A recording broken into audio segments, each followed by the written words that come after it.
Passé Présent, le rendez-vous de ceux qui aiment l'histoire. Et nous retrouvons Philippe Conrad. Bonjour Philippe. Bonjour Catherine. Aujourd'hui nous évoquerons tout d'abord la figure du maréchal de Turenne. Et puis ensuite Catherine nous parlera de l'assassinat d'un éditeur de Noël en 1945. En 1945, dans des circonstances un petit peu troubles, comme l'était l'époque. Et puis nous recevrons aujourd'hui Patrick Goffman qui vient de publier un roman historique intitulé Les flèches du Parthe, ce qui nous entraînera vers la Perse ancienne. Alors tout d'abord, Turenne.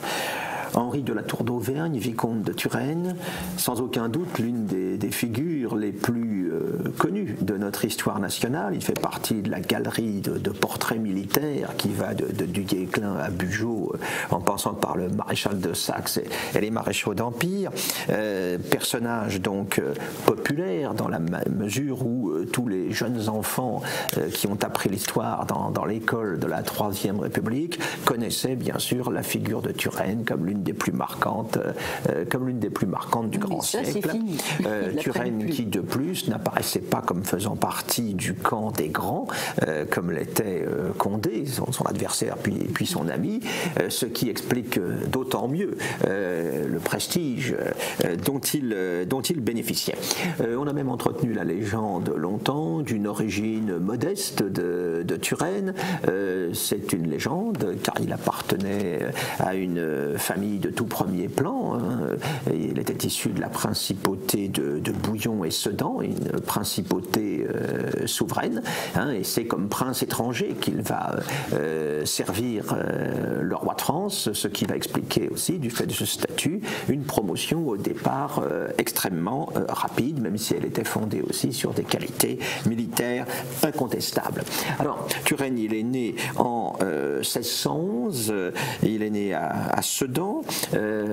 Très vite, il apparaît comme issu des plus grandes familles européennes, puisque son père, donc issu de la maison de la Tour d'Auvergne, a été maréchal de France. Son père disparu en 1613 alors qu'il n'est âgé que de 2 ans.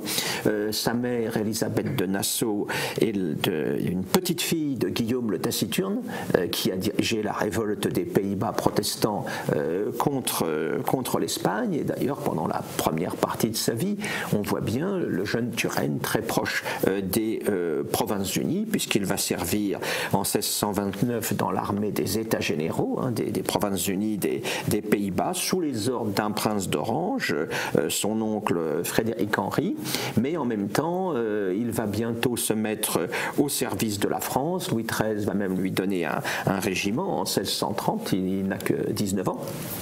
Pour participer à la campagne du Piémont, une campagne qui va se terminer très vite pour lui parce que la paix de Cherasco intervient à ce moment-là.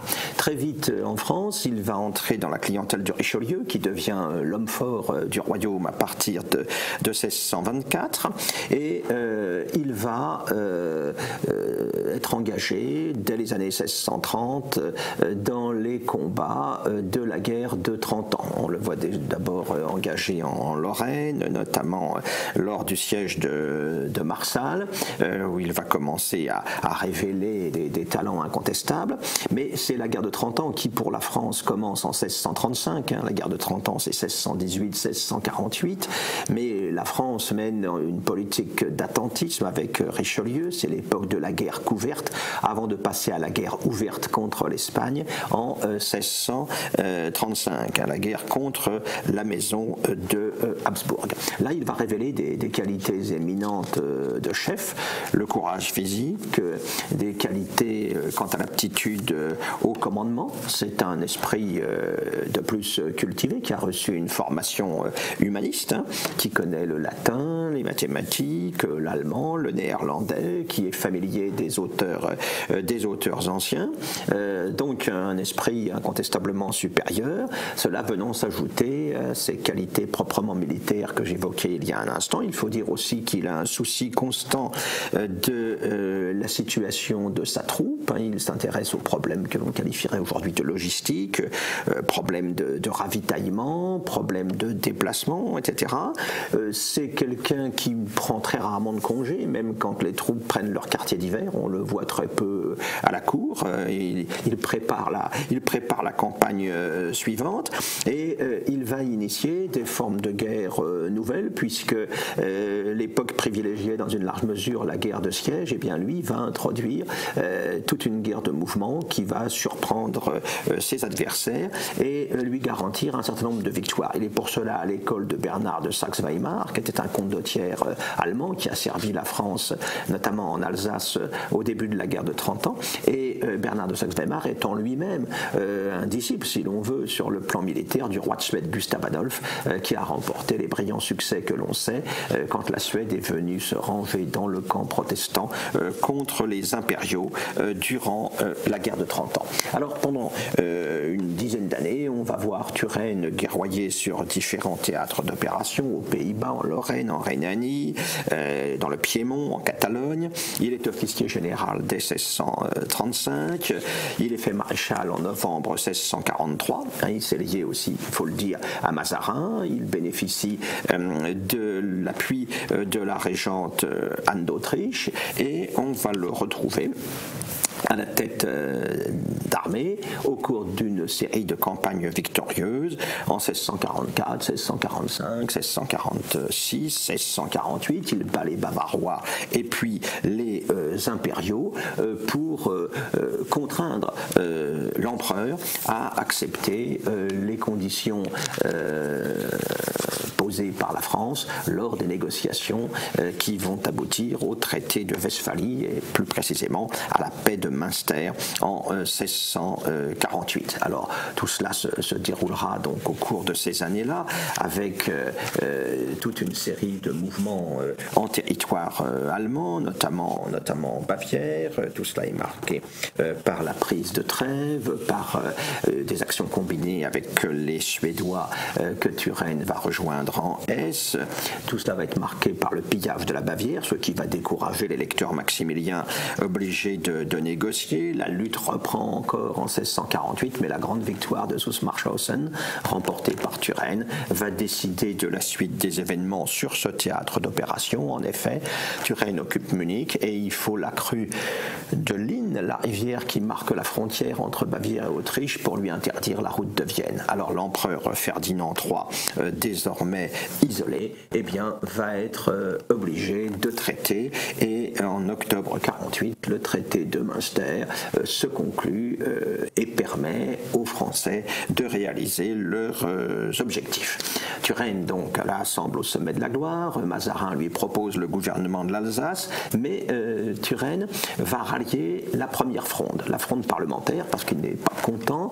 L'un de ses parents, le duc de Bouillon, s'était révolté contre Louis XIII et Richelieu, des sanctions ont été prises, Turenne souhaitait être indemnisé pour toute cette affaire et n'obtenant pas satisfaction, il va se rallier à la fronde parlementaire qui se déclenche en 1648 au Parlement de Paris, fronde plus ou moins téléguidée, instrumentalisée par le fameux cardinal de Rais, mais Turenne va finalement se réconcilier avec la cour en 1651, il a toujours le soutien de la régente Anne d'Autriche, et il va même se battre contre Condé, le vainqueur de Rocroi, durant la fronde des Princes. Il va l'emporter à Blénaud, et puis surtout le fameux combat du faubourg Saint-Antoine qui a lieu en juillet 1652 et qui voit la victoire des troupes loyalistes conduites par Turenne. Alors la guerre continue avec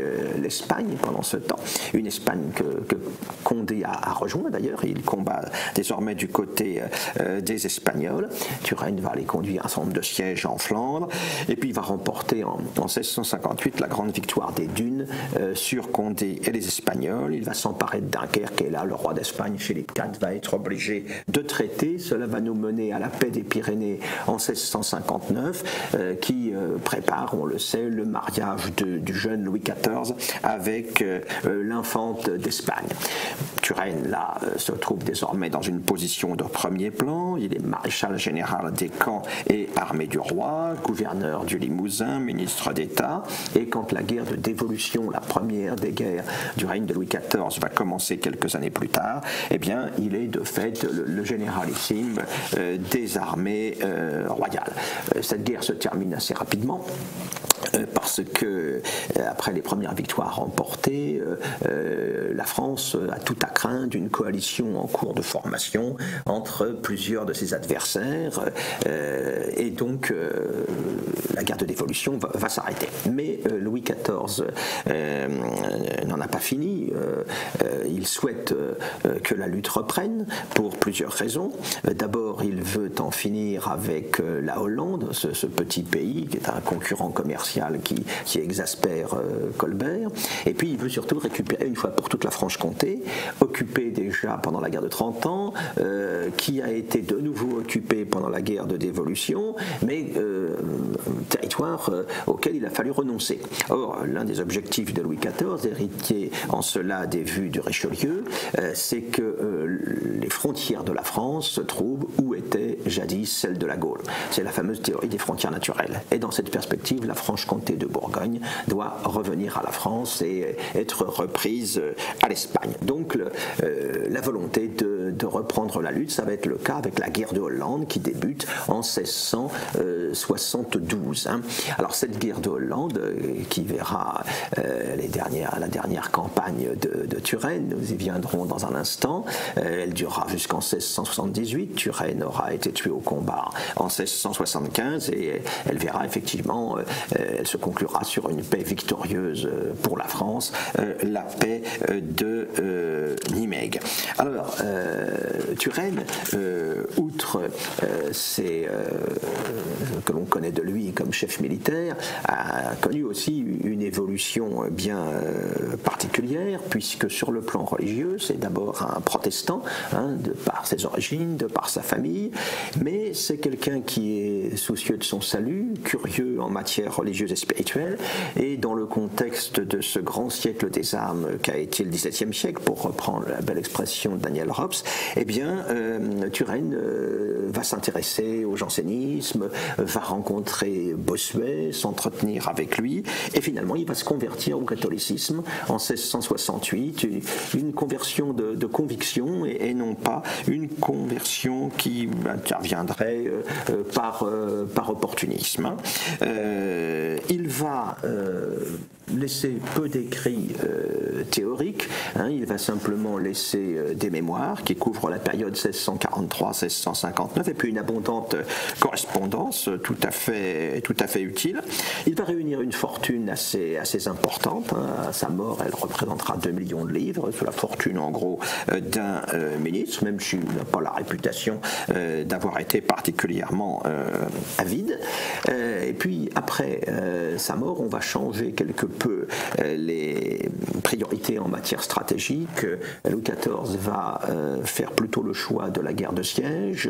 On va plutôt chercher à verrouiller les frontières avec la fameuse ceinture de fer mise en place par Vauban. Et la guerre de mouvement qu'avait initiée Turenne avec talent, nous allons le voir dans un instant en évoquant sa campagne d'Alsace, eh bien, elle est un petit peu oubliée. Et celui qui va rendre à Turenne tout son lustre, eh bien, c'est avant tout Napoléon. Napoléon qui fera d'ailleurs transporter son corps de Saint-Denis, où il avait été inhumé, c'est dire l'importance que le personnage revêtait. Il était inhumé dans la nécropole royale. Napoléon fera transporter son corps de Saint-Denis aux Invalides à l'époque du Consulat. Alors, Turenne, il faut évoquer maintenant ce que fut un petit peu son chef-d'œuvre militaire, c'est-à-dire la campagne d'Alsace de 1674-1675. La guerre de Hollande avait commencé en 1672 face à des Pays-Bas isolés.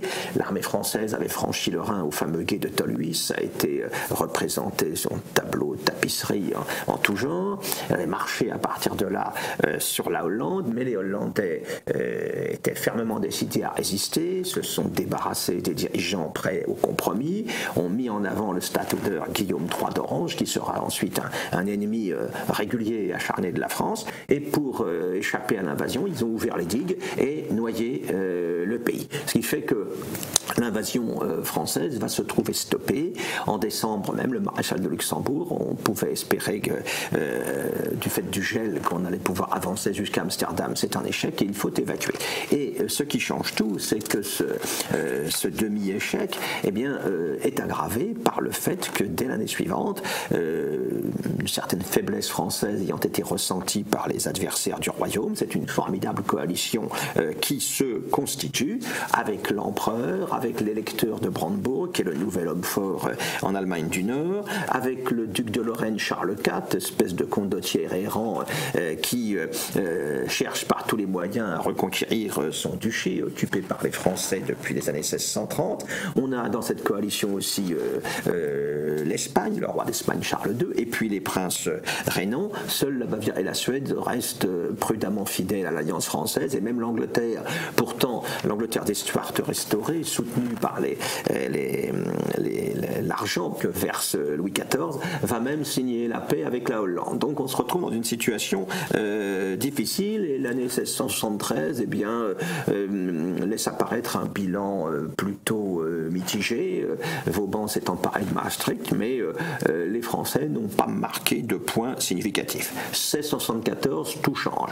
3 théâtres d'opération, d'une part la Franche-Comté, conquise assez rapidement et assez brillamment par le duc de Navailles, et là on y restera pour de bon.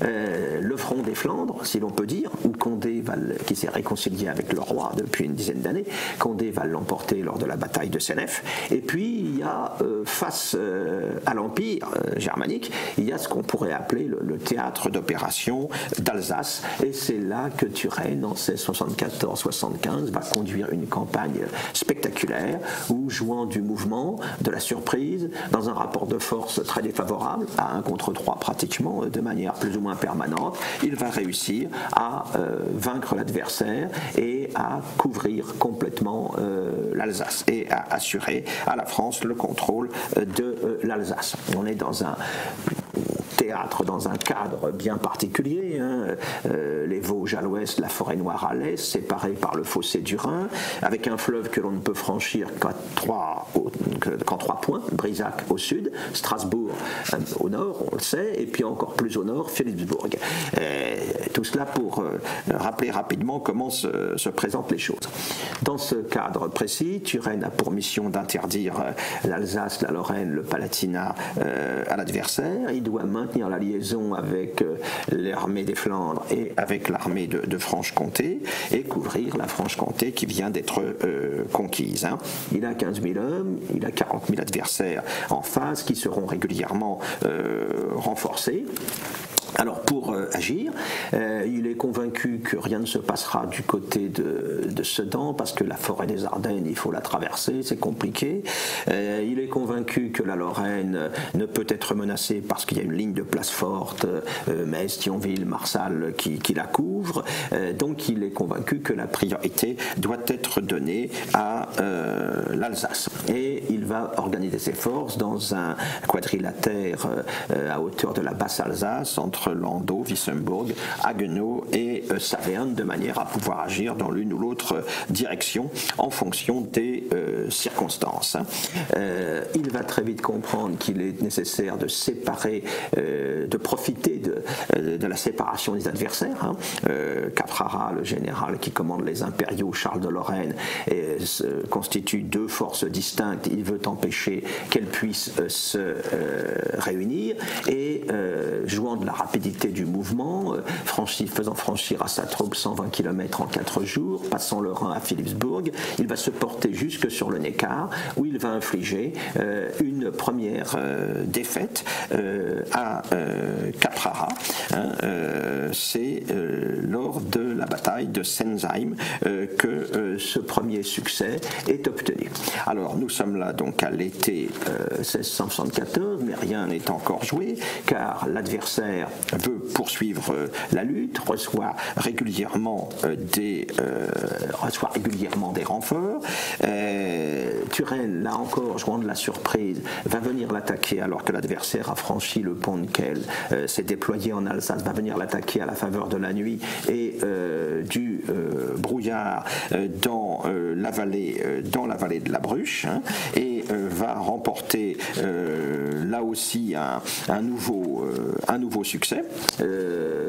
En fait, l'issue de la bataille était indécise, mais Turenne, prenant l'initiative, prend ainsi l'ascendant moral sur l'adversaire. Et puis surtout, la campagne va se terminer de manière spectaculaire pendant l'hiver 74-75. Turenne fait mine de prendre ses quartiers d'hiver. En réalité, il va faire avancer sa troupe à l'ouest des Vosges, longer les Vosges par l'ouest et déboucher dans la trouée de Belfort, où c'est la surprise totale à la fin décembre 1675. Les impériaux tentent de se regrouper autour de Colmar, et là encore Turenne va surprendre l'adversaire, jouant encore de la rapidité du mouvement. Il avance sur Turckheim avec 3 colonnes, 2 qui vont aller attaquer de front les impériaux, une 3e qui, avançant à l'abri d'une ligne de hauteur, va venir se jeter sur leur flanc droit. Là, les impériaux et les brandebourgeois sont complètement découragés. Ils vont se replier d'abord sur Sélestat, puis ensuite ils vont repasser le Rhin en direction de l'Allemagne. C'est une victoire donc totale qui est ainsi obtenue avec des moyens limités dans un rapport de force a priori défavorable, hein, mais l'objectif de Turenne a été atteint. Il a réalisé son objectif stratégique qu'il formulait ainsi: il ne faut pas qu'il y ait un homme de guerre au repos en France tant qu'il y aura un Allemand en deçà du Rhin en Alsace. Eh bien, merci Philippe, et on a envie de chanter les Dragons de Noailles, n'est-ce pas? Qui ont traversé le Rhin. Voilà. Avec Monsieur de Turenne. Monsieur de Turenne. Restez avec nous.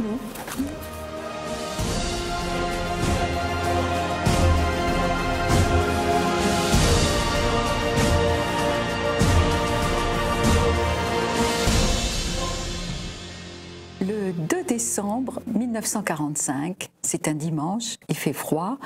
Une voiture s'arrête, elle a crevé, au coin du boulevard des Invalides et de la rue de Grenelle. Le conducteur en sort, il s'agit de l'éditeur Robert de Noël. À ses côtés, sa maîtresse, Jeanne Loviton, un personnage un peu trouble, je vous en parlerai. Il va s'activer pour changer cette roue. Normalement, le couple allait au théâtre. Et Jeanne Loviton dit « Oh, moi, je ne veux pas attendre, je vais chercher un taxi ». Ce qu'elle fait, et quand elle revient, Robert de Noël est mort, abattu d'une balle dans le dos par un Colt 45. Dans la voiture, sur le siège arrière, il y avait 2 choses. Il y avait une valise avec des pièces d'or et même des lingots d'or, et cette valise a disparu.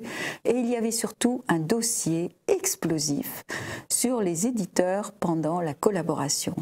Le lendemain, Robert de Noël était convoqué devant le comité d'épuration du livre, et il avait réuni ce dossier pour se défendre, pour montrer qu'il n'était pas du tout le seul à avoir collaboré, entre guillemets, avec l'occupant.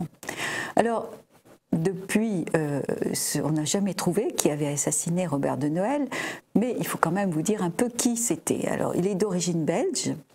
Il est né en 1902, il est un grand éditeur, il s'est associé avec un Américain en 1928, Bertrand Steele, et puis au moment de la guerre, l'Américain a préféré retourner aux États-Unis, et donc c'est devenu les éditions de Noël, tout simplement.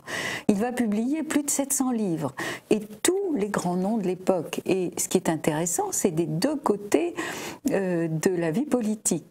Il va aussi bien publier Aragon et Elsa Triolet, il va même avoir le prix Goncourt avec Elsa Triolet, hein. Le livre s'intitulait, je crois, Le premier accro coûte 200 francs, que des gens comme Paul Vialard, comme Antonin Artaud, comme Frank Delano Roosevelt, mais aussi des Nathalie Sarraute, Jean Genet, des psychanalystes, Freud, Otto Rank, René Alendi, et puis surtout les gens très à droite. Il va publier Les Décombres de Rebatté, par exemple. Il va faire beaucoup d'argent avec ce livre. Il va publier Brasillac, et surtout, il va être le grand éditeur de Céline. Il va découvrir Céline, qui deviendra un ami. Ils avaient beaucoup d'admiration l'un pour l'autre, et Céline ne se remettra pas vraiment de l'assassinat de Robert de Noël. Alors, que se passe-t-il pendant la guerre? Eh bien, il ne quitte pas la France, il ne ferme pas sa maison d'édition, mais il crée une nouvelle maison d'édition, j'allais dire comme un pare-feu, pour les ouvrages imposés par l'occupant. Et il va y en avoir des gratinés dont Comment reconnaître le juif, enfin vous voyez un peu le genre. Ça s'appellera les Nouvelles Éditions Françaises.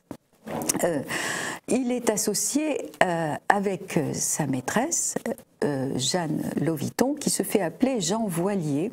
C'est un nom de plume. Alors qui est-elle, cette femme absolument étonnante, fascinante, et qui a dominé la vie intellectuelle de l'entre-deux-guerres, et d'une façon très très précise. On peut dire qu'elle a été la maîtresse de tous les intellectuels de l'entre-deux-guerres.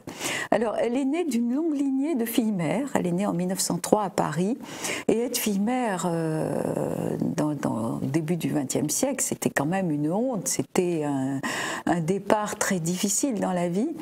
Or, la maman de la petite Jeanne va avoir la chance d'être épousée par un brave monsieur qui s'appelle monsieur Loviton, et qui va adopter la petite Jeanne. Première chance dans sa vie.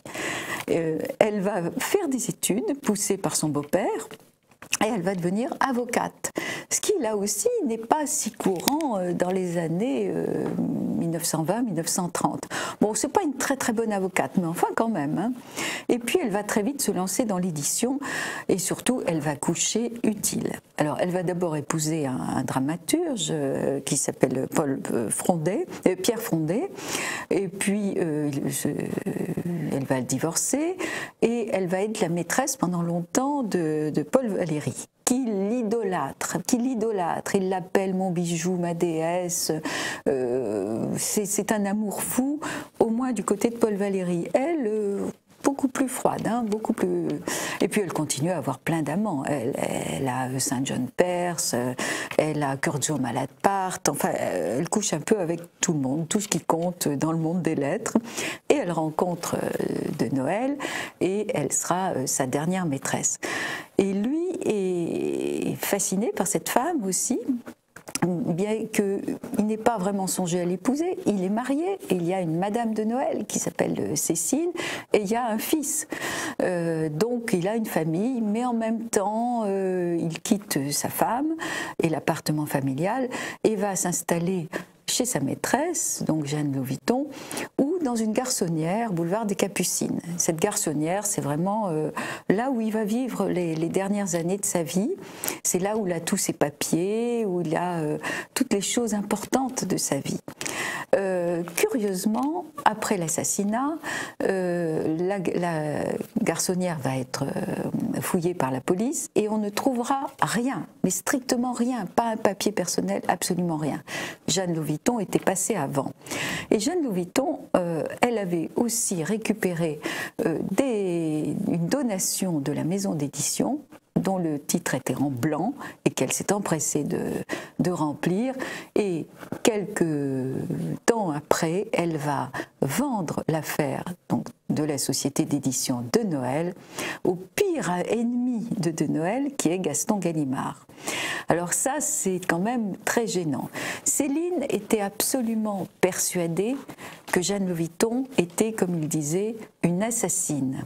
Et il a des mots, déjà il ne l'aimait pas avant, mais alors après l'assassinat, ça va être encore pire. Il avait des mots terribles. Il était le seul à ne pas tomber sous le charme de cette jeune femme qui a une quarantaine d'années. Il l'a traitée de tous les noms, en disant en gros qu'elle jetait de la poudre aux yeux, qu'elle ensorcelait les hommes, mais il n'était absolument pas sensible à son charme. Et il emploie même le terme, qui me paraît très moderne, de super pétasse. Madame Loviton, dite Jean Voilier.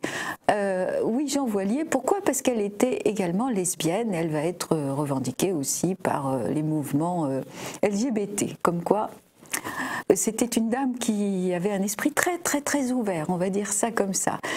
Elle a un culot monstre, elle va au moment de l'enterrement de Noël proposer à sa veuve de payer l'enterrement, la veuve qui n'a pas un sou évidemment, tout l'argent a disparu et l'affaire est passée aux mains de la maîtresse. Donc dans un premier temps elle va accepter, faire un devis pour des obsèques assez somptueuses. Jeanne Loviton trouve que le devis est trop cher et le revoit à la baisse avec des pompes funèbres beaucoup moins prestigieuses. Et là, Cécile de Noël trouve que c'est vraiment trop et va refuser tout lien avec Madame Loviton. Elle va juste lui demander des vêtements pour enterrer son mari, ce qui évidemment, puisqu'il n'avait plus rien. Il va y avoir des procès sur procès à l'instigation de Madame de Noël, qui va tous les perdre, parce que les juges n'y comprennent rien.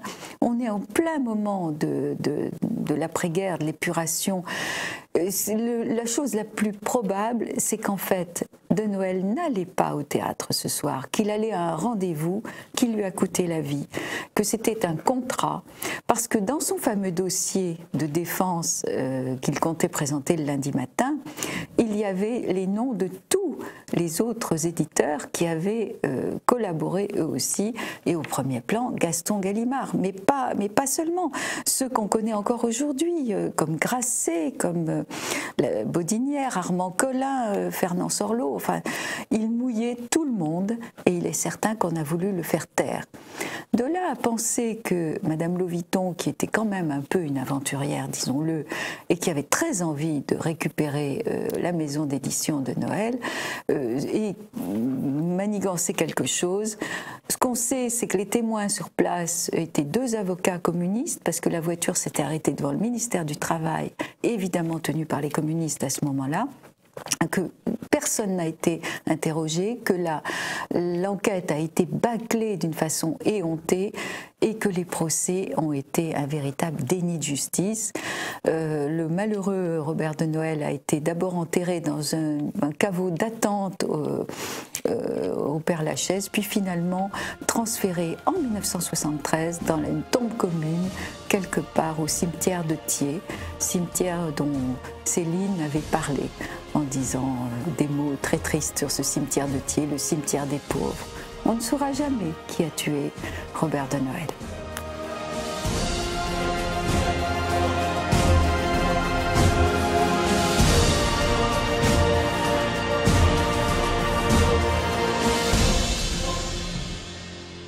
Comme je l'ai annoncé tout à l'heure, nous avons le plaisir de recevoir aujourd'hui Monsieur Patrick Goffman, qui est un romancier, un essayiste, qui vient de publier un roman intitulé « Les flèches du Parthe ».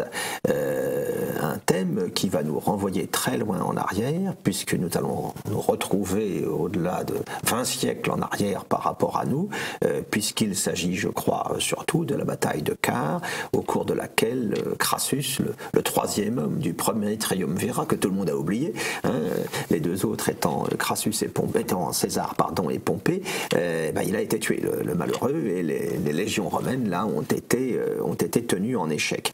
Alors Patrick Goffman, quelles sont les raisons qui vous ont amené à vous intéresser à cet épisode bien lointain aujourd'hui et à en tirer un petit roman? C'est un roman historique, donc je fais raconter les événements sensationnel de la bataille de Quart, pas tout à fait par un soldat de base, mais par un garde du corps de Crassus qui autorise d'être aux premières loges, puisqu'il le protège. Donc voilà le roi d'Arménie qui vient dispenser ses conseils à Crassus, qu'il aurait peut-être bien fait d'écouter d'ailleurs.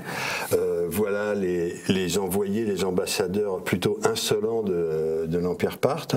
Donc c'est raconté par un brave homme qui est lucide et en même temps sympathique et dévoué à Crassus. Je m'intéresse à Crassus justement parce que vous disiez le troisième homme. Moi, j'ai un peu envie de dire la troisième roue du char du triumvirat. Il y a des détails pathétiques quand on étudie la période, comme j'ai fait, comme par exemple le fait que César a poussé Crassus dans cette aventure de toutes ses forces. Il lui a même envoyé un renfort de 1000 cavaliers gaulois commandés par Publius Crassus, son propre fils, qui lui aussi y a laissé la vie. Et ce qui m'a surtout fasciné, intéressé, c'est que le résultat complètement inattendu et catastrophique de cette bataille, qui est quand même une des trois grandes défaites militaires romaines, même la deuxième, je dirais, après la bataille de Cannes contre Hannibal, 80 000 morts, mais avant Teutobourg, Varus, rends-moi mes légions, où 3 légions seulement ont été anéanties, c'est bien davantage pour Crassus. Cette bataille et le résultat de cette bataille est très très inattendu, et surtout ce qui est fascinant à mes yeux, de très anciens militaires peut-être, c'est qu'elle repose entièrement, un peu comme une pyramide sur sa pointe, sur j'allais dire un gap, pardonnez-moi, une distance technologique, puisque, pour résumer la bataille, Crassus entre en Mésopotamie, un détail intéressant aussi qui nous en rappelle d'autres, entre le Tigre et l'Euphrate, sur le territoire de l'Empire parthe qui représentait à peu près une partie de la Syrie, l'Irak et l'Iran actuel, et il a 50 000 hommes, donc 40 000 légionnaires, c'est-à-dire de l'infanterie lourde. Et les pauvres Parthes, qui sont occupés sur un autre front avec leur infanterie, contre l'allié arménien de Rome, n'ont que 10 000 cavaliers à lui opposer, les pauvres seulement.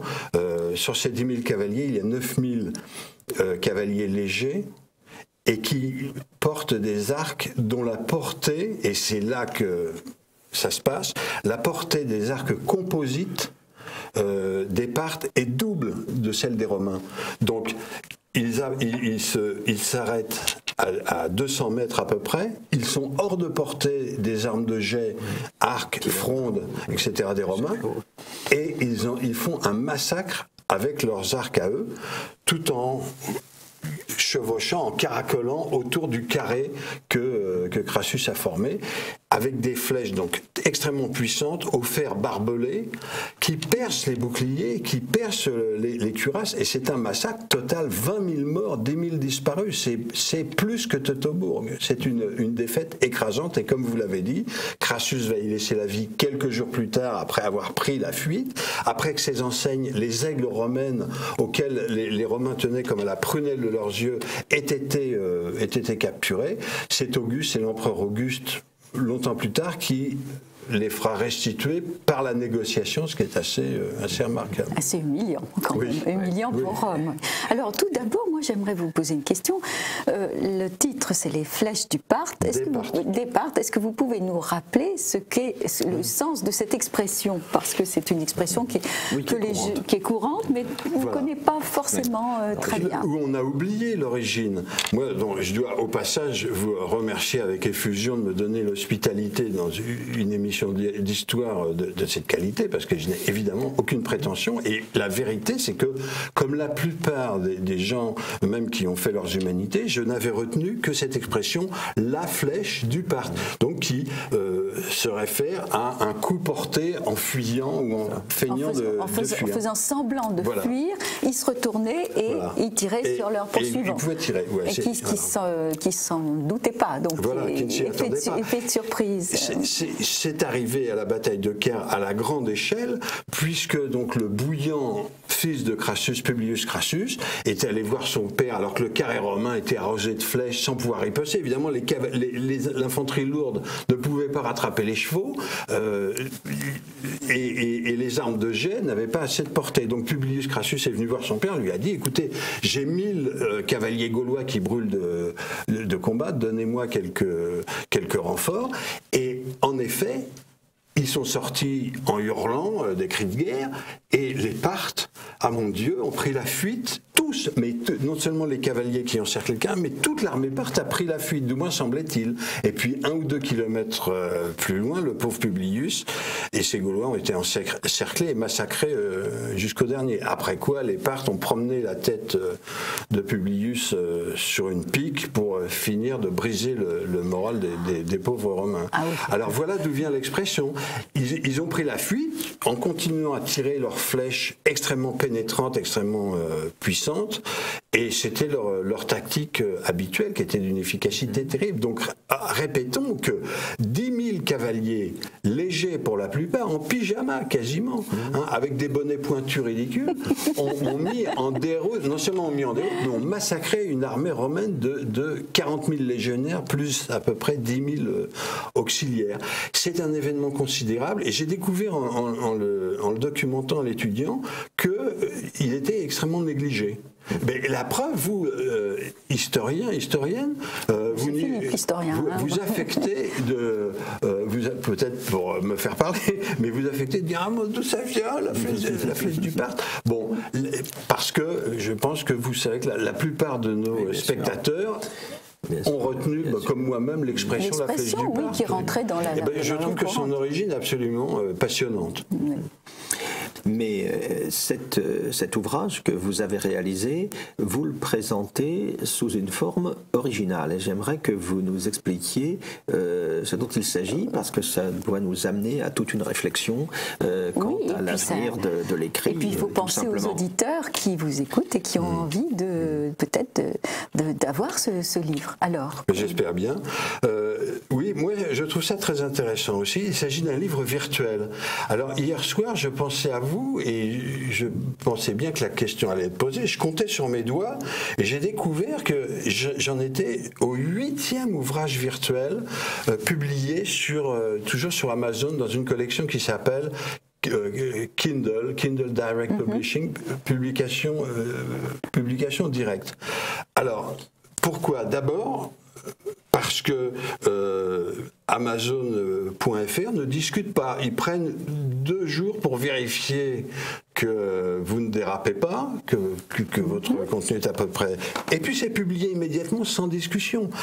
Vous pouvez d'ailleurs, si vous avez des repentirs, revenir et corriger votre livre, refaire la couverture, refaire une partie du contenu.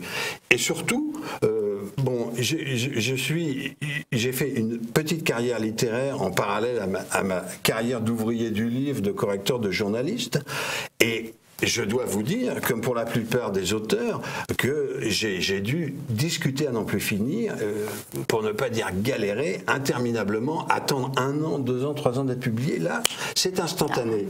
Et le deuxième point important, c'est que pas d'éditeur à payer, pas d'imprimeur. Normalement, c'est l'éditeur qui vous paye, hein. Je peux quand même intervenir. Il vous paye des droits d'auteur. Dans l'économie générale du livre, évidemment, l'éditeur... Mais il me paye après avoir pris la part du lion. Voilà. Non, je ne peux pas vous laisser dire ça. Étant du côté des éditeurs, je ne peux pas vous laisser dire ça. Non, la part du lion, elle est toute petite. En effet, c'est environ 10%, et c'est vrai, et c'est sûr qu'on peut dire qu'après les courses, après les chevaux et les femmes, l'édition est le meilleur moyen d'être ruiné. Absolument. C'est le libraire qui prend la part du lion. C'est le diffuseur, surtout. Prennent environ 40%. Donc, toujours est-il que dans le cas de mes petits livres virtuels, pas de 12%, pas de 40%, pas d'imprimeur, pas de libraire, pas d'éditeur, total 2 €. Et pas de conflit avec l'éditeur. Et voilà, et pas de discussion interminable et d'attente interminable. Et d'attente, oui, ça je conviens, l'attente, c'est effectivement une marque de fabrique des maisons d'édition. 2 jours après avoir été terminé, Les Flèches des Parthes, mon nouveau chef-d'œuvre, est disponible pour quiconque dispose d'un ordinateur et d'une carte de crédit. Alors justement, et de 2 €. 2 €, donc... 2,99 €. Oui, donc moi, je conseille ce genre de choses, bien qu'étant du côté des éditeurs traditionnels, comme vous le savez, peut-être.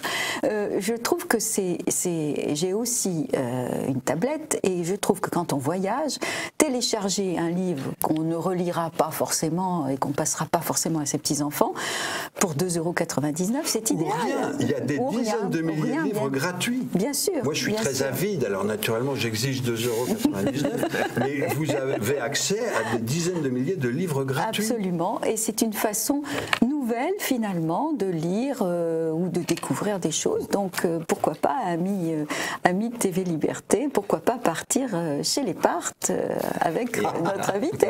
Comment fait-on concrètement pour accéder justement à ce livre virtuel à partir Alors, vous devez avoir un ordinateur. Voilà. Oui, ça c'est le minimum. Amazon.fr. Il y a une fenêtre de recherche. Là, vous tapez naturellement les flèches des Parthes et pas autre chose. Bien là, sûr. vous n'avez qu'à vous laisser guider. Alors, vous avez tout de suite en haut à droite une fenêtre qui dit acheter pour 2 € ou gratis, mais ça, je suis contre. Mais vous descendez, vous avez un résumé du livre, un résumé de ma personne, les commentaires des lecteurs qui vous ont précédé. Et puis là, vous remontez pour cliquer sur acheter 2 € ou pas. Et bon, on va vous demander le numéro de votre carte de. Oui, mais enfin, Amazon, je crois que c'est sérieux. Et on va oui, pas, Amazon. Normalement, on peut avoir confiance. Vous avez une idée, en termes de résultats, du lectorat en volume que vous allez toucher ainsi? Oui, et ça aussi, je trouve ça fascinant et très amusant. Bon, je suis un vieux bébé, apparemment, parce que presque tous les jours, je ne résiste pas à la tentation d'aller voir mon classement.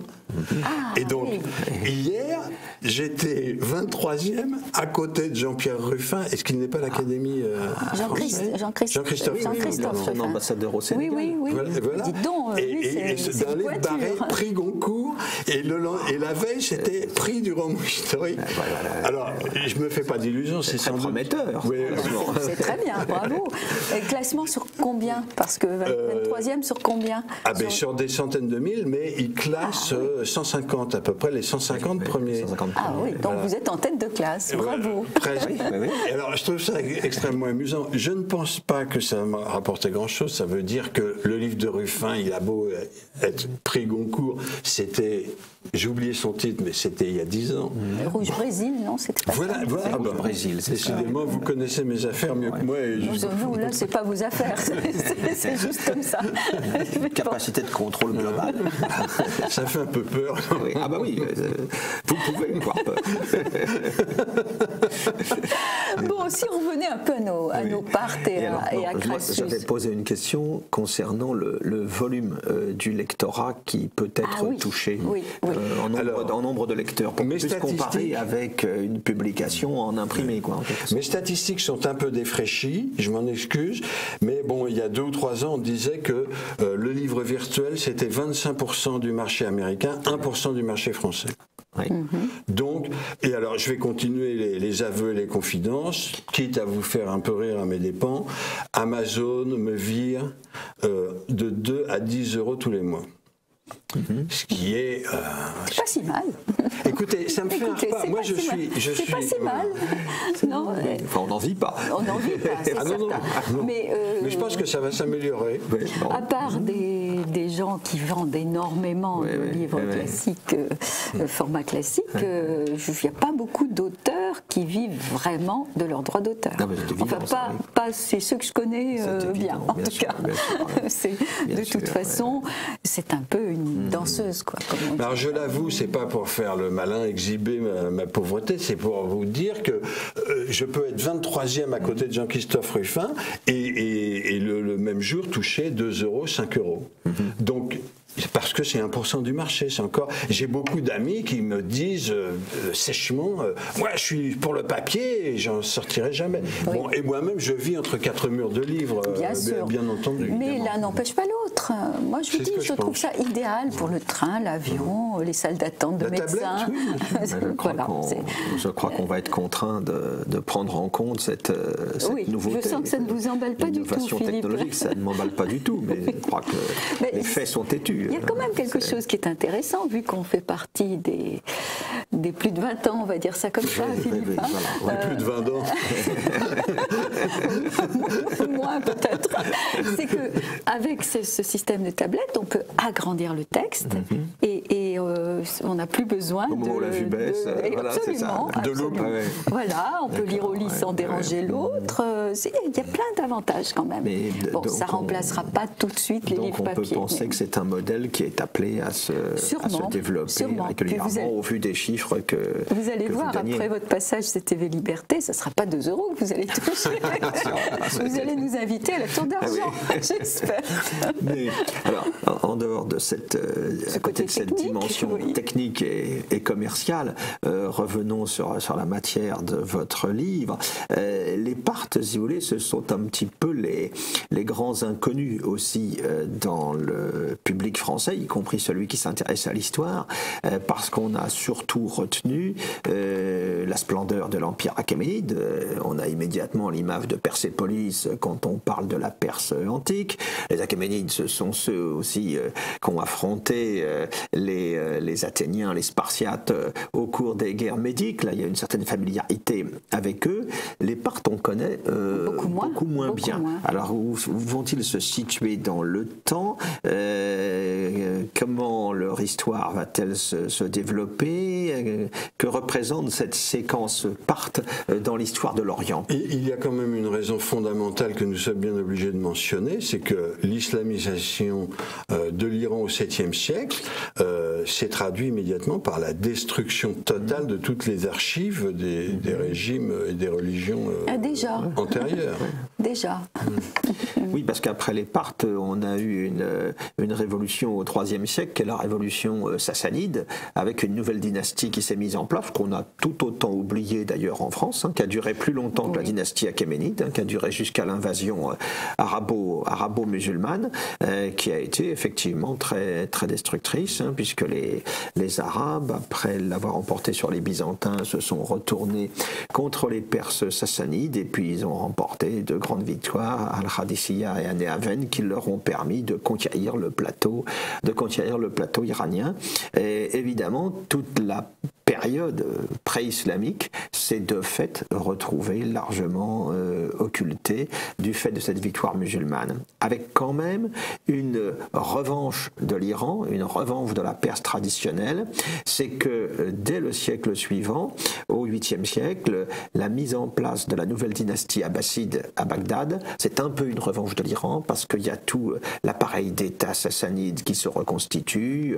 On sort largement de la dimension arabo-arabe qui a été à l'origine de la première grande dynastie omeyyade centrée sur Damas. Alors je crois que ce qui est intéressant de rappeler aussi, puisqu'on parle de l'Iran, c'est qu'au XXe siècle, le père du Shah d'Iran que nous avons connu, qui a été renversé par la révolution islamiste, lui déjà, Reza Khan, avait entrepris une reconquête mémorielle en quelque sorte de tout ce passé pré-islamique, ce qui a été encouragé, développé par son fils, Mohamed Reza Shah, la victime de Khomeini, si l'on peut dire, qui avait célébré fastueusement, comme on sait, le 2500e anniversaire de l'Empire perse dans les ruines de Persépolis, et qui avait l'intention, on avait commencé à construire un mausolée, d'être inhumé à Pasargad, à proximité du tombeau de Cyrus le Grand,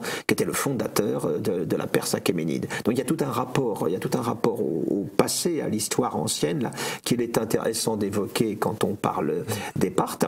Ceux-ci se trouvant en quelque sorte entre l'Empire achéménide et l'Empire sassanide. Alors ils viennent d'où ces Parthes qui viennent en quelque sorte se substituer à l'Empire achéménide? De l'Orient, de l'Asie, un peu comme les Turcs, de l'Asie plus extrême. C'est ça, ils viennent de l'Asie centrale avant que n'interviennent évidemment plus tard les mouvements des populations turcophones, et puis leur centre de gravité, je crois, alors que la Perse achéménide, eh bien, c'est plutôt la région actuelle de Shiraz, c'est le Fars, c'est Persépolis, c'est cette région-là. Le centre de gravité de la puissance parthe, c'est un peu plus au nord-ouest, c'est Ekbatan, où était née également la puissance mède en amont, Ekbatan qui est devenu Hamadan aujourd'hui, où il y a d'ailleurs des vestiges archéologiques tout à fait intéressants de la période parthe, notamment des ruines de palais et puis de bâtiments, de casernements notamment, qui sont assez spectaculaires. Mais en fait, on est un peu, frustrés les concernant, parce qu'ils ont laissé moins de choses que les Achéménides et moins de choses que les Sassanides qui leur ont succédé. Hein. Ils étaient très hellénisés d'un point de vue culturel. Oui, parce que c'est une époque là qui se situe après l'aventure d'Alexandre. Donc ils ont subi l'influence hellénique. Hein. Il faut rappeler que la conquête d'Alexandre a dilaté en quelque sorte l'hellénisme aux dimensions de l'Asie, puisque Alexandre est allé jusqu'à l'Indus, comme on sait, jusqu'en Asie centrale. Et quand l'empire d'Alexandre s'est fragmenté entre ses lieutenants, les fameux diadoques, hein, qui se sont partagés en quelque sorte cet immense espace, tout cet espace-là fait partie de la part qui revient à Séleucos, l'un des lieutenants d'Alexandre. Ça va donner l'empire séleucide, qui va avoir une existence, il faut bien le dire, assez courte, parce que c'est celui qui est dans la position, on pourrait dire, géopolitique la plus fragile. L'Égypte des Ptolémées récupère ce qu'était l'Égypte pharaonique, les Attalides de Pergame s'installent solidement en Asie mineure, les Séleucides, ils vont d'une part subir les assauts des Romains et ils vont perdre leur indépendance au début du IIe siècle avant Jésus-Christ. Rome va s'installer en Syrie, et puis la puissance séleucide va être très vite malmenée dans l'immense espace iranien. Il faut avoir une idée là des distances qui sont concernées, d'autant qu'il y a des peuples plus turbulents qui arrivent du nord, notamment les Parthes. Ensuite, ceux-ci vont devoir compter aussi avec les Sasses, ils vont devoir compter aussi avec le grand empire qui va se constituer entre l'empire des Couchants, qui va constituer entre l'Inde du Nord-Ouest et puis l'Asie centrale. C'est une région qui est très ouverte face aux invasions. Oui, réservoir d'invasion que constitue au nord l'Asie centrale, que constitue l'immense espace des steppes, où on a eu constamment des va-et-vient de population. Hein. Au début du premier millénaire avant Jésus-Christ, on a des populations européennes qui arrivent jusqu'aux portes de la Chine. Et puis aux alentours de l'ère chrétienne, eh bien au contraire, ce sont des populations asiatiques, mongoles, turques, qui vont commencer leur marche en avant vers l'ouest, ce qui va amener ensuite donc les Turcs jusqu'en Asie mineure. Voilà, c'est des invasions. Voilà, et ça veut dire que le plateau iranien, qu'on a tendance à voir comme une espèce de citadelle dominant un petit peu la région, c'est vrai, c'est un espace très ouvert et donc très facilement vulnérable et menacé. D'où l'irruption de ces populations parthes dans la région. Alors moi, je vais poser une question très ingénue. Aucun lien avec la situation actuelle, avec Daesh et ce qui se passe maintenant ? Je vous en laisse le soin, et surtout avec l'invasion américaine. C'est l'Empire romain de nos jours. Et les mauvaises surprises qu'ils y ont trouvées, exactement comme Crassus et sa puissante armée, défaite par 10 000 cavaliers, je le rappelle, c'est quand même extraordinaire. C'était quand même la première puissance du monde, de très loin, la première puissance militaire, et donc 50 000 Romains sont écrasés, massacrés par 10 000 cavaliers légers. On a le cas typique de la surprise stratégique.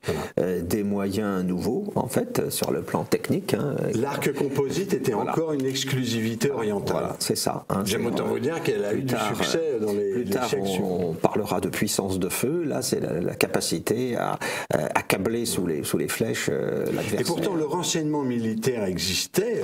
Les Romains l'avaient. Mais apparemment, il est défaillant parce qu'ils ont été pris par surprise. Tout à fait. Alors, ces Romains, ils connaîtront d'ailleurs d'autres misères sur ce front-là. Une une fois que les Sassanides s'installeront au pouvoir. On se souvient comment va disparaître Julien l'Apostat au milieu du IIIe siècle. Il mène campagne là-bas sur les bords de l'Euphrate et il sera tué autour de cette campagne. Et puis ensuite, il y a plusieurs empereurs romains, notamment Gordien, qui seront même faits prisonniers par les Perses sassanides. La Perse représente une puissance considérable à l'époque. Les Sassanides, ça va durer donc à peu près 4 siècles, pendant 400 ans, cette puissance. Et ça s'étend sur l'ensemble du golfe Persique, de l'autre côté du golfe également. Ce dont se souviennent d'ailleurs les Iraniens aujourd'hui. J'allais vous poser la question, puisque vous avez eu la bonne idée d'aller faire un voyage récemment en Iran. Et donc vous avez eu le sentiment que la mémoire était vivante. Je dirais que dans la mémoire géopolitique, en quelque sorte, des Iraniens, le rapport qu'ils ont avec l'histoire, il y a 2 grandes périodes, je crois, qui font référence.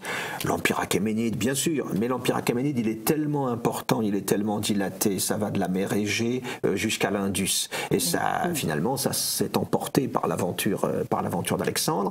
En revanche, l'Empire sassanide correspond davantage à un espace régional dans lequel se projettent, se reconnaissent davantage les Iraniens d'aujourd'hui. Puis la deuxième grande période qui est pour eux fait référence, c'est l'empire de Shah Abbas, c'est l'empire musulman, safavide alors, du XVIe, XVIIe siècle. C'est l'empire par lequel d'ailleurs, à l'époque duquel la Perse devient chiite.